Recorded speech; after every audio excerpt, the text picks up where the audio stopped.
бар. Сол себептен өздеріңді де мына бағалау отырасыңдар. Оған әлде бүкілі жазықты. Сыртқы бақтаны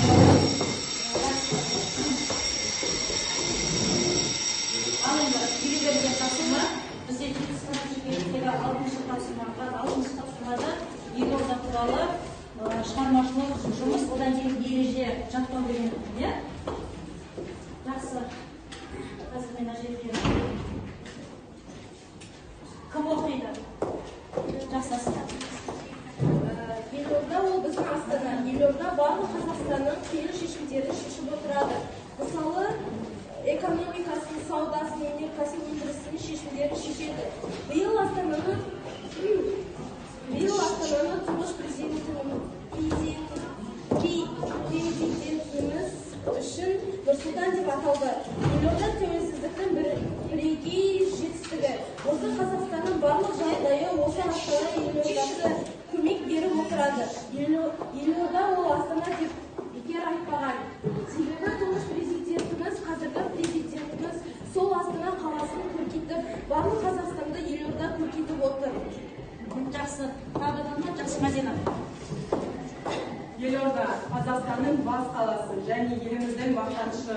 Ол Сарыарқаның кең даласында орналасқан және барлық қазақстандықтардың жүрегінде орын алады. 1997 жылы Қазақстанның астанасы Алматыдан Ақмолаға ауыстырылды. Кейін қала Астана деп аталды. Бұл шешім еліміз үшін үлкен өзгерістердің басы болды. Қала жыл сайын көркейіп, заманауи ғимараттар салынып, әлемге танымал болды. Елордамызда көптеген нысандары бар. Мысалы, Бәйтерек. Бұл тәуелсіздігіміздің символы. Одан бөлек қалада резиденция, ақорда, үлкен кітапханалар, театрлар және басқа да әдемі орындар бар. Елорда тек әдемі қала емес, ол еліміздің болашағының символы. Біз үшін ол мақтаныш және үлкен жауапкершілік. Енді балалар, мына жерде жаңағы ереже қайталау дедік қой, әрқайсының ережені сұрамай, мына жерден сұрақ құрастырдық, сол бойынша мынаны оқып отырып, бағалар жаңа жауаптарында мында парақшаға екенбіз. Күнде жасап жұмыс орны осылап екенбіз. Ол ғана бірден айтыңдар, тексеріп отырамын, жарай ма? Айман алып келеді. Елорда кез келген мемлекеттің саяси, экономикалық және мәдени орталығы. Қазақстанның жүрегі Астана, еліміздің ең маңызды қалаларының бірі. Астана өзінің заманауи сәулетімен ерекшеленеді.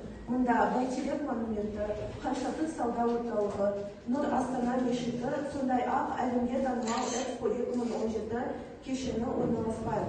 Бұл нысандар қаланың сәулеті келбетін қалыстырып қана қоймай, оның инновациялық және сонымен қатар Астана жастардың қаласы.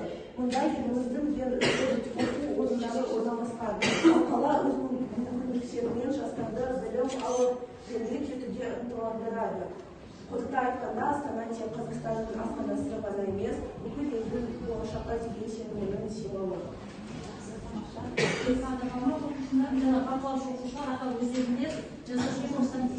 Қазақстанның елордасы Астана. Бұл тек қана әкімшілік орталық емес, сонымен қатар еліміздің жаңа дәуірі мен болашағын айқындайтын қала. Елорданың қарым-қатынас тарихы, қазіргі дамуы мен болашағын өзгерту деген маңызды ойлар қалдырады. Астана қаласы тарихқа 1992 жылы Ақмола атауымен енді. Бұл кезде елбасы Нұрсұлтан Назарбаев бастамасымен Астана Алматыдан Ақмолаға көшірді. Осы қадам Қазақстанның егемендігін нығайта маңызды рөл атқарады. Бүгінгі таңда елорда еліміздің саяси, экономикалық және мәдени орталығы болып табылады. Астана тек қана елордамыздың саясатын атқаратын қала емес, ол Қазақстанның болашағының символы. Қала жаңа Қазақстанның арманын, мәдениетін және ұлттық бірлігін бейнелейтін жер. Елорданың болашағы мен дамуы Қазақстанның тәуелсіздігі мен еркіндігінің жарқын үлгісі болады анық. Жақсы. Орындарда барлығы енді балалар жаңағы бағалау парағына ұмытып кеткенде соған міндетті түрде қойып отырыңдар, жарай ма? Ұмытпаймыз.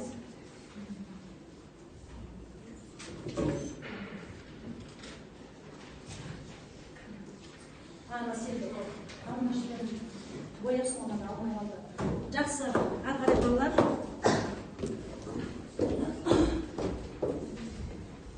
Енді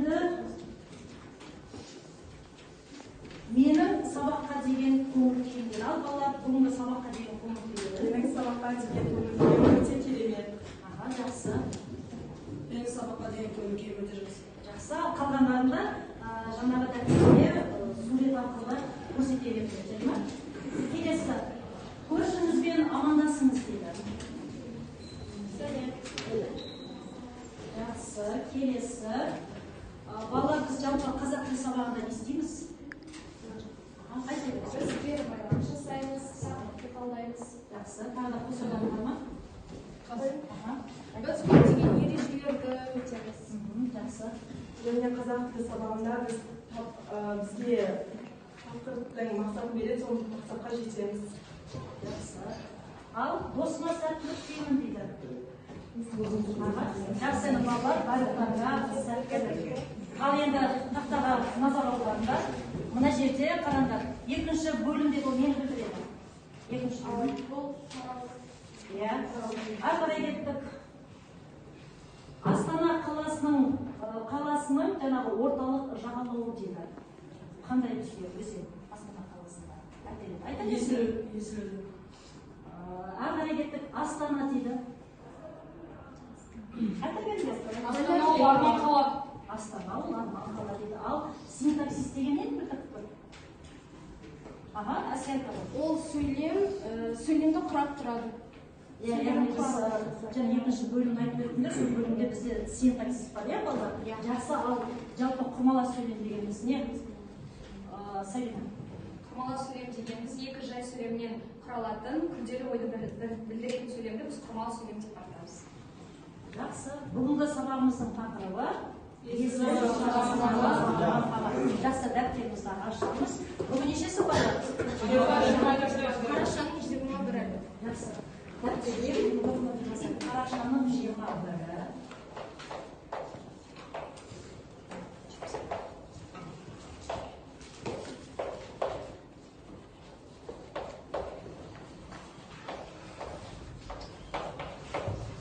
Сынып жұмысы.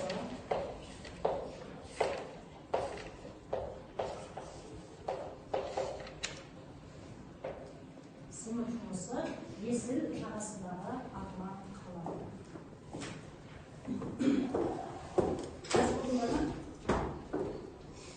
Ал енді балалар, бүгін біз сабақта тыңдалу мәтінмен жұмыс жасаймыз. Сол тыңдалу мәтіндегі мәтінді өмірмен байланыстырасыңдар және құрмалас сөйлемнің жасалу жолдарын түрлерімен жұмыс жасаймыз. Мақсатты мұқият естеріңе сақтап алыңдар. Ары қарай кеттік, енді бері қараймыз. Бірінші суреттегі елорданың, бірінші тапсырма, суреттегі елорданың келбетіне қарап, арман қала деп аталу себептерін түсіндіріңдер дейді. Астананың арман қала деп аталу себебі, ол жақта көптеген ерекшеліктеріміз бар. Ол Экспо 2017-мен істеген арман қала жақтары. Жақсы, суретпен жұмыс жасаймыз. Енді дамып, енді көркейіп, енді ғимараттар салынып жатқанын байқаймыз бұл суретте. Жақсы.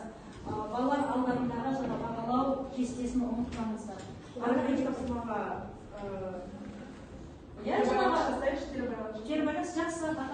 Кім жасайды кері байланыс? Жақсы жасайды. Балалар, бұл суретте не берілген? Қандай қала? Астана Арман қаласы. Арман қала қарқынды дамып, инновациялық жобалардың қарқынды дамып жатқаны көрсетілген.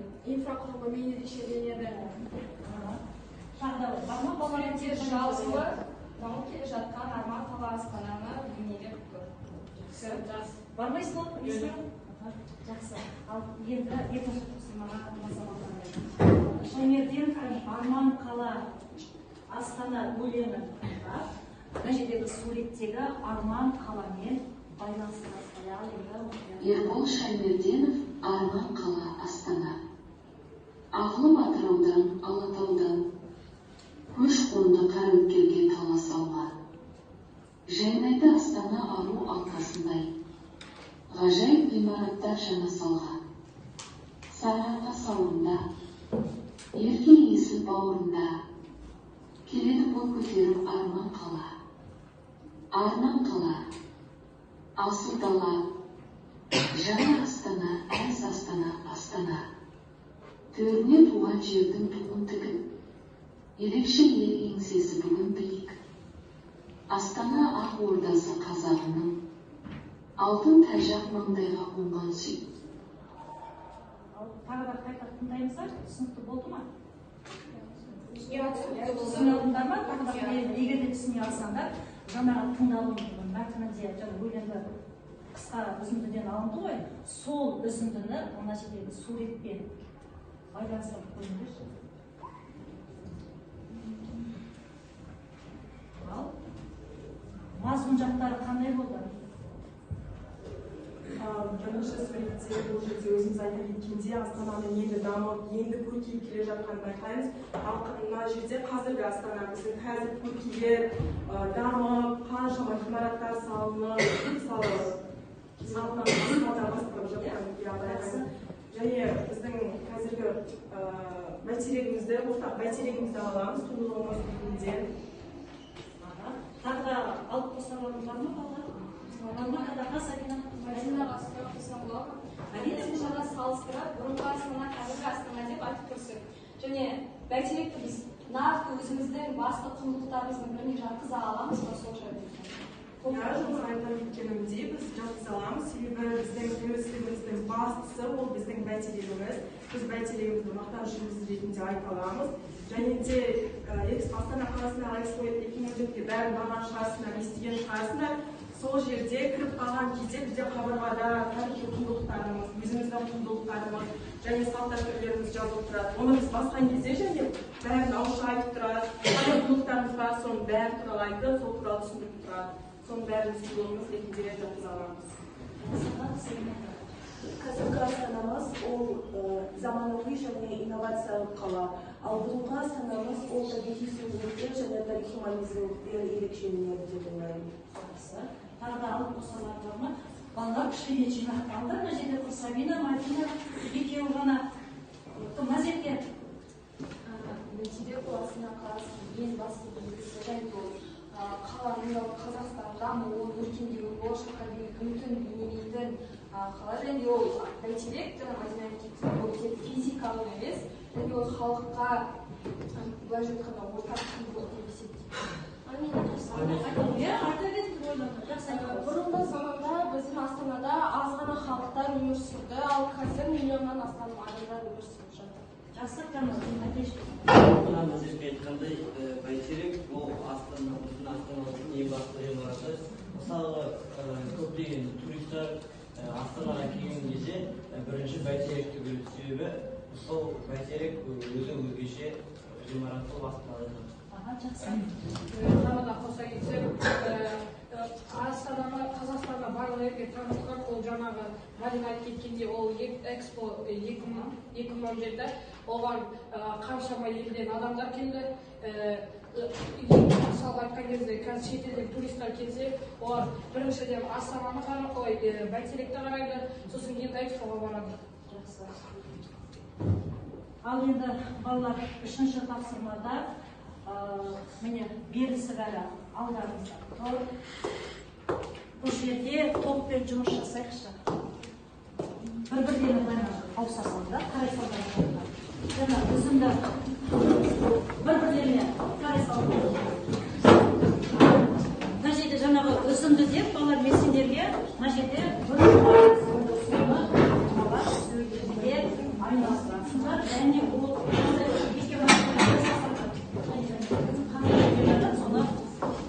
формаласын түрі міндетті түрде ыңғайлы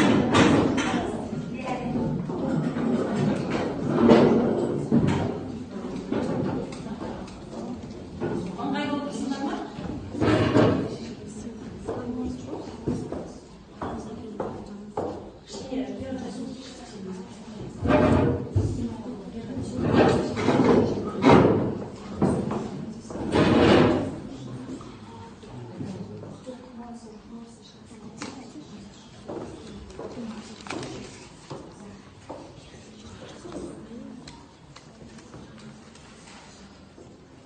Бірге жұмыс жасаймыз, бірге.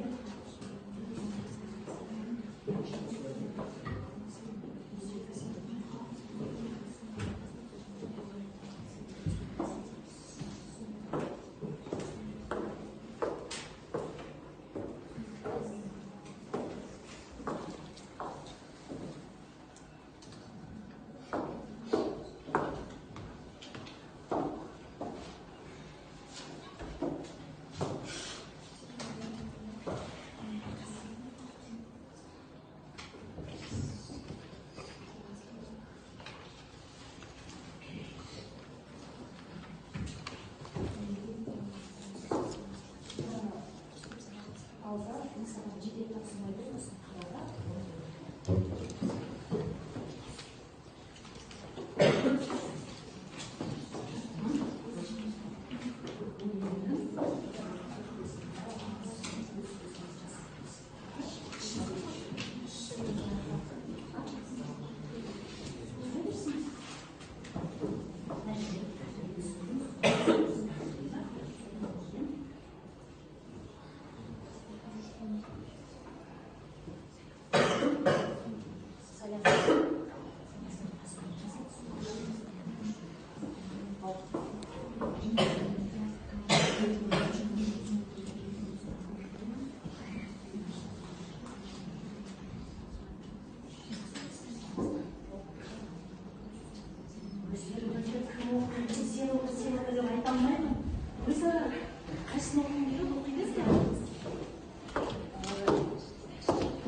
ренжімеден мына жаққа несін аударып біз бастаймыз деді. Содан орындарына отыра қалғанда бері қарай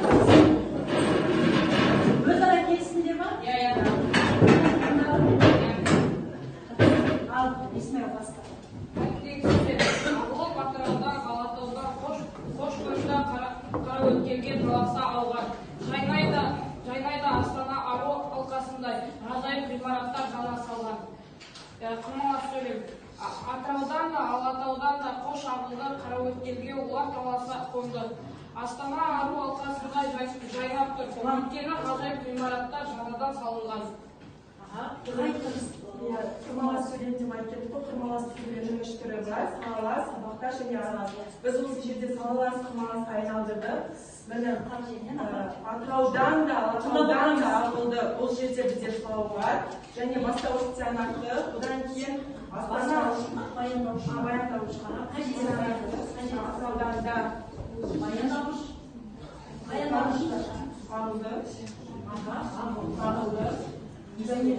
алды және Астана Ару алқасындай жайнап тұр. Өйткені ғажайып ғимараттар жаңадан салынған. Бұл жерде бізде және шпалдар бар. Бастауыш тиянақты, баяндауыш тиянақты. Жақсы отырып ал. Мына жақтадан бар ма жаңағы? Сабина. Жарайды, айта қойшы. Айтыңдар. Кім айтады? Мұғалім берген өлеңді аралас қырмалас сөйлемге айтамыз. Астанам жүрегі енді саққан сайы, оның жүрегі бүгін де ертең де соғатын болады. Өйткені сағатқа сауатында есіл бауырының ой көтерілері қанаты қалаға. Мен театр аралас екендігін дәлелдей кетсем, Астанам жүрегі елдің ол бүгін де ертең де сағатын болады. Бұл сөйлемдер бір-біріне тең дәрежеде, яғни салалас байланыс арқылы қосылған. Сөйлемдер бір-біріне қосымша мағына беріп, бірақ дербес тұр. Сағатқа салынған екі есіл бауырында ой көтеріп арман қала бар. Бұл бөлікте бай ой көтеріп арман қала бар сөйлемі негізгі сөйлемге бағынышты. Себебі ол негізгі себеп немесе орын туралы қосымша ақпарат береді. Осылайша бұл аралас сөйлем екеніне дәлел. Құрамында неше жайсыз шықты? Құрамында аралас қырмалас сөйлемнің ерекшелігі ол бізде үш түрі бар. Араластың ішінде сабақтас, салалас екеуінде қосылады. Мысалы бірінші екінші сөйлемді салалас байланысты болса, үшінші сөйлем сабақтаспен байланысты. Жақсы айтып қой. Жаңа Астанаға қалада келе бастады. Қалада жаңадан ғимараттар салына бастады. Мен Едвигтің айтқанын дәлелдеп және ерекшелігін айтып кетсем, бұл жерде аралас сөйлем, ішінде салалас сабақтас бар. Олар тығыз байланысты. Жақсы. Толықтыра кетсем, жалпы аралас сөйлем ол екі құрамнан тұрады. Салалас және сабақтаспен байланысып жүреді. Жақсы қорға. Мәтіндегі сөйлем Ағылып Ақтаудан, Алатаудан, Қошкөлді Қараөткелге таласа алған. Жайнайда Астана Ару алқасында ғажайып ғимараттар жаңа салған. Қырмалас сөйлем Алатаудан және Атыраудан ағылған Қош Қараөткелге таласа алғандықтан Астана Ару алқасында жарқырап жаңа салынған ғимараттармен өркейіп жүр. Ерекшеліктерін өзгере толықтыра кетейін. Ерекшеліктерін айта кетсем, бұл сөйлемде сабақтас қырмаласқа айналған. Бұл жерде Қараөткелге таласа алғандықтан Астана Ару алқасындай деп тұрған жерде алғандықтан баяндау тиянасыз сөйлем болып табылады. Жақсы. Сөйлемді сабақтас қырмалас сөйлеміне айналдырады. Оны қосылмай алғанда тұр, соны сөйлемін ғана, қырмала сөйлемін ғана өткізеді. Өйткені жаңа салынған ғажайып ғимараттар Астананың Ару ашқасындай жайнауға себеп болды. Бұл жерде біздер бірінші сөйлемі тиянақсыз болып тұр. Яғни ағылып Атыраудан, Алатаудан. Оның яғни мағынасы жоқ.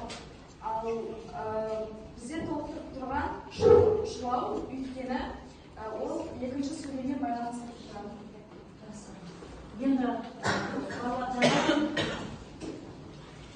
қосымша тапсырма ретінде күнде қандай қағаз бердім, соған сұрақтандырып, мүлдем сабаққа қатыспай қобалжып отырған оқушыларға кішкене сөйлетейік. Мен өзімнің қатарымыз кез келген педагог кім бүгін мүлдем сабаққа қатыспай отыр? Күнделікте қатысып отырған оқушы бүгін қатыспай отырғандарға сұрақтарын беремін. Жақсы еді осы тапсырмамен. Жақсы, ал. Мен басын осы тапсырмаға байланысты сендер жай сөйлемге құрмала сөйлемнің айырмашылығын айтып беріңдерші. Маған жазыңызшы. Жай сөйлеммен құрмала сөйлемнің айырмашылығы. Жай сөйлеммен бір сөз тұрада құрмалы күрделі екі ойда сөйлейді. Құрамындағы қандай сөйлемдер? Жай сөйлемдер. Толыққан жай сөйлемдер айтып отыр. Тағы да бар ма кербалем жасайтындары? Аға айта бар. Сабақта сөйлем дегеніміз не? Яғни сенің өзіңнен сұраған ол сұрақты айтпайсың, оны саған бердім емес. Сен сабаққа қатыспай отырғаннан кейін саған беріп отырған жақсы. Енді соған жауап бересіңдер өзің. Құрмалас сөйлемнің неше түрі бар? Құрмалас сөйлемнің Саян айтсыншы. Саян әдеті сабаққа қатысады. Құрмалас сөйлем неше түрі бар? Қандай түрлері бар? Айта беру. Салалас. Қатық үшін ойланбайсың, айта беру. Неше түрі алайық? Салалас. Тоққа. Ана қайталашы. Аралас деді, жақсы. Ал тағы да. Айтамын, бар ма? Сұрақ қойын. Салалас сөйлем мен сабақтас сөйлемнің айырмашылығы. Салалас сөйлем мен сабақтас сөйлемнің айырмашылығы. Екеуінің айырмашылығы дейді. Ал кім айтады? Салалас құрмалас сөйлемнің сабақтастан айырмашылығы. Салалас құрмалас сөйлем ол өзара күзел ойды бітіреді. Салалас құрмалас сөйлемнің ішіндегі екі жай сөйлем үтір арқылы байланыс. Түсінген жоқсың. Салалас пен сабақтастың екеуін қалай ажыратамыз дейді. Шулау арқылы байланыстағы. Тағы да не арқылы ажыратамыз? Және сендер өздерің мәтін құрап отырсың. Сол кезде мен сұраған уақытта мұғалім ана жерде баяндаушы мына отыр, сосын мына тұр деп айта салды. Баяндаушылары тиянақты және ал қайсысы баяндаушылары тиянақты? Тиянақты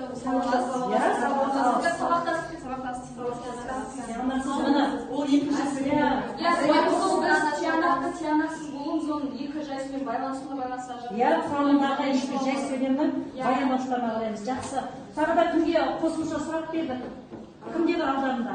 Менде қосымша сұрақ, мен ондай сұрақ жадыра аралас сөйлем дегеніміз не? Ең оңай.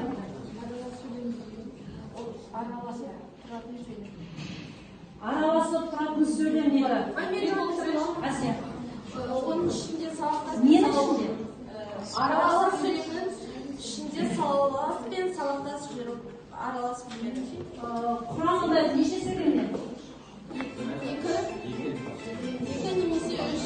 Екі бола алмай кеткен орынде салаластың өзінде екі сөйлем келсе, салалас құрмалас сөйлемнің ішінде уже екі жай сөйлем бар.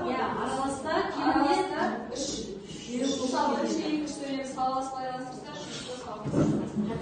енді жаңа бақылаушы оқушылар, одан кейін балалар меседегі мынаны беріп, қарап отыр, кей оқушыларды жай ғана жатыр, сосын қазір бақылаушы оқушы айтқанда, мысалы ретінде Саян сенде 10-4 ғана белгіледім деп айта салады. Сол себептен алмаға қараттым ғой, белгілеп отырамыз. Жақсы. Ал енді балалар. Бүгін есік жағасындағы арман қалайыр, құрмалас сөйлеммен жұмыс жасадық. Енді сол бойынша сұрақтарға жауап көбейтуге ал кеттік. Кім оқиды сұрақты? Ақын ер атаға байланысты қандай сөздер қолданылады? Қандай сөздер қолданылады? Жаңа мәтінді екі рет қойын дегенде барлықты түсінікті дедіңдер. Қандай сөздер болды? Ақын елордаға байланысты қандай сөздер қолданылады? Бар ма жауаптар?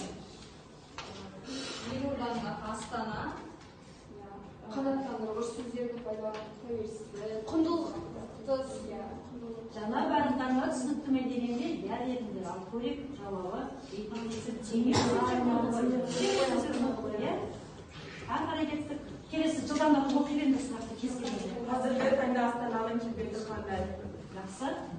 Қазіргі таңда Астананың келбеті қандай? Өте көрікті. Заман талапты қаланың бірі деп айтуға болады қазіргі кезде. Сөйлеші бір нәрсе. Ең көп осы қалаға барады. Астана, қазіргі Астананың келбеті қандай? Қазіргі Астанада өте мүмкіншіліктер өте көп. Қаншама заманауи өлкеде көрінді. Айтсайшы, болдың ба Астана қаласында? Мүлдем болған жоқсың ба? Жақсы айтады. Астана қазіргі уақытта өте заманауи болады. Астананың көптеген ғимараттармен, көптеген ғимараттармен өзінің келбетімен және білім жағынан да жақсы. Көп сол Астана қаласына оқуға түскісі келеді. Білім жағынан да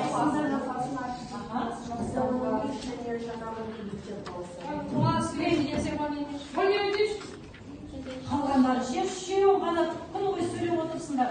Мына жерде. Үш түрі бар. Ол салалас, сабақтас және аралас. Салалас айта кетсем, салалас бірнеше екі жай сөйлемнен тұрады. Бірінші ол тиянақты болып, ал сабақтас ол тиянақсыз болып басталады да бірнеше екі немесе үш жай сөйлемнен тұрады. Аралас болса ол сабақтас пен салалас бірге қосып жүреді. Соның нәтижесінде аралас құмас қайда болады? Мен құрмалас сөйлемнің анықтамасына кетсем, құрмалас сөйлем дегені сол ішінде екі жай сөйлемнен құралатын, құрмалас сөйлемнің ішінде екі жай сөйлемнен құралатын күрделі ойды білдіретін сөйлемді құрмалас сөйлем деп айтады. Екі немесе одан да көп жай сөйлемнен құралып, күрделі ойды білдіретін. Жақсы. Келесі. Құрмалас сөйлемнің түрлері нешеге бөлінеді? Жаңа барлығын оқымайды. Құрмалас сөйлемнің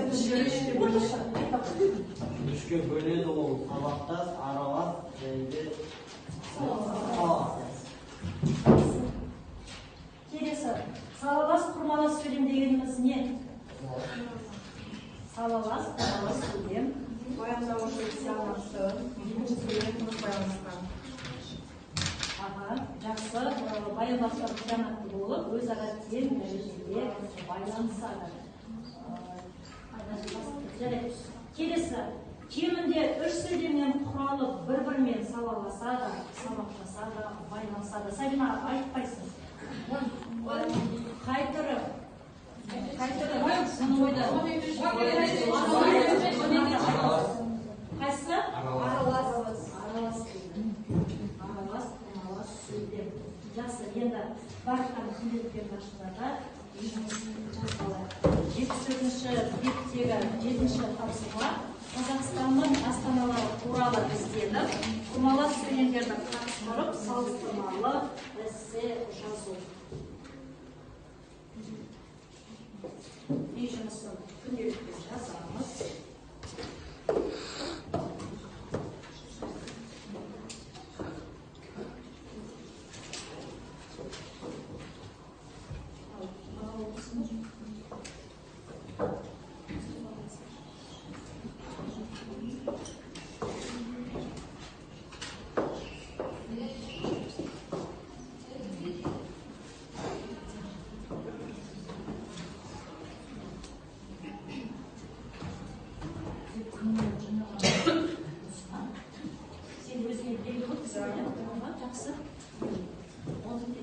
Барлықтардың үй жұмысын жазыңдар ма?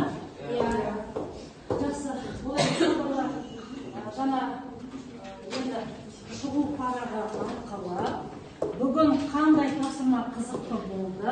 Сабақ бойынша қандай сұрақтарым бар? Ана жақ таратымен.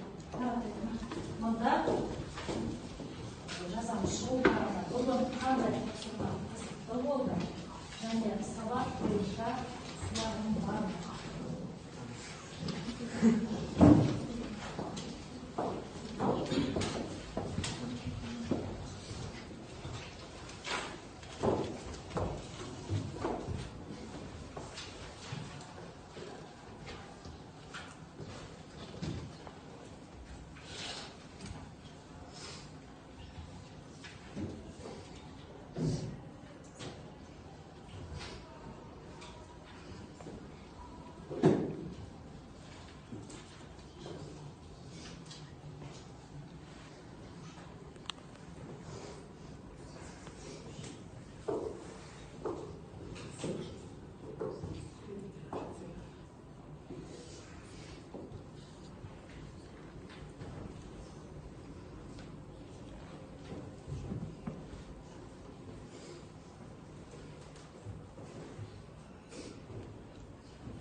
Бүгін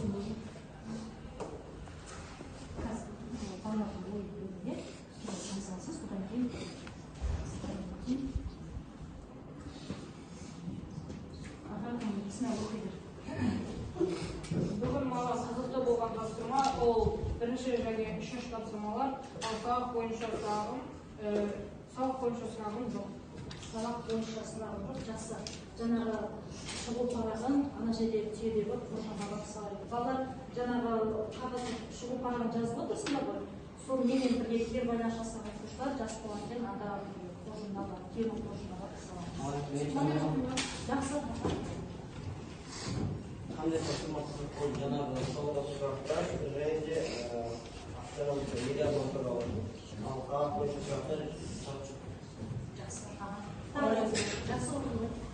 Маған бүгін Ағамбала Астана өлеңі туралы сөйлей арналған ұсынылады. Сабақ бойынша сұрағым, менде сабақ бойынша еш сұрағым жоқ. Жақсы. Бүгін маған түркі жұмыс жасаған ұнады. Сабақ бойынша ешқандай сұрағым жоқ. Жақсы. Әншіге саламыз дедім жаңа. Бүгін маған түркі жұмыс қызықты болды. Себебі құрмала сөйлемді түрлерін нақты түсініп дамыттым. Сабақ бойынша менің ешқандай сұрағым жоқ. Себебі маған мұғалімнің түсіндіргені сабаққа қатысқаным ұнады. Бүгінгі қандай тапсырма қызықты болды? Маған Астана қаласын зерттеп, оның қандай қала екенін айтып отырған қызықты болды. Әсіресе бірінші тапсырма. Сабақ бойынша қандай сұрақтарым бар? Ешқандай себебі бәрі түсінікті қызықты болды. Жақсы, тағылама маған оқыды. Бүгінгі сабақта бірінші тапсырма қызықты болды. Менің ойымша елордамыздың маңыздылығын жеткіздік. Сабақ бойынша сұрағым жоқ, барлығы түсінікті әрі қызықты болды. Жақсы, енді балалар жаңа бақылаушы оқушыларымыз болды. Әр қатарда Мадина өз қатарда қанша бал жинағанын маған айтып берші. Мен Жәкен Исмаиловна айта кетсем, үй жұмысы бар, оған 1 балл қойдым және бірінші тапсырмаға бәріне қатысып отырды, кері байланыс жасады.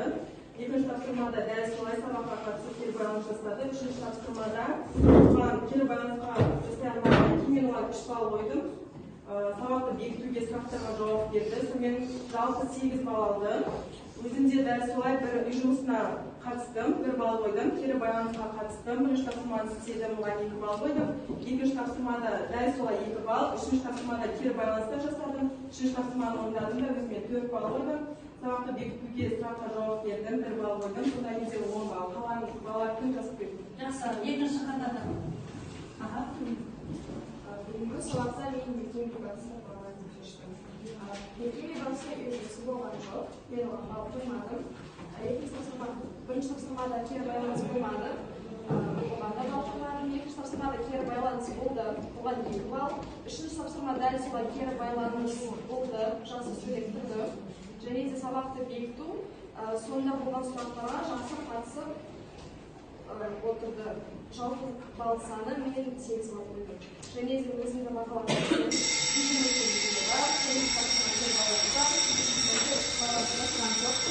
үшінші тапсырма кері байланыс бар, сабақты бекіту сұрақтарға жауап бердім. Жалпы балл саны 9. Жақсы. Бала осымен сұрағымыз аяқталды. Мұғаліммен сізге бүкіл осы мезгілдерде оқыған балалардың қатысып, қатыспай жұмысындағы тексеру нәрсе жазып бердіңіз. Жақсы, балалар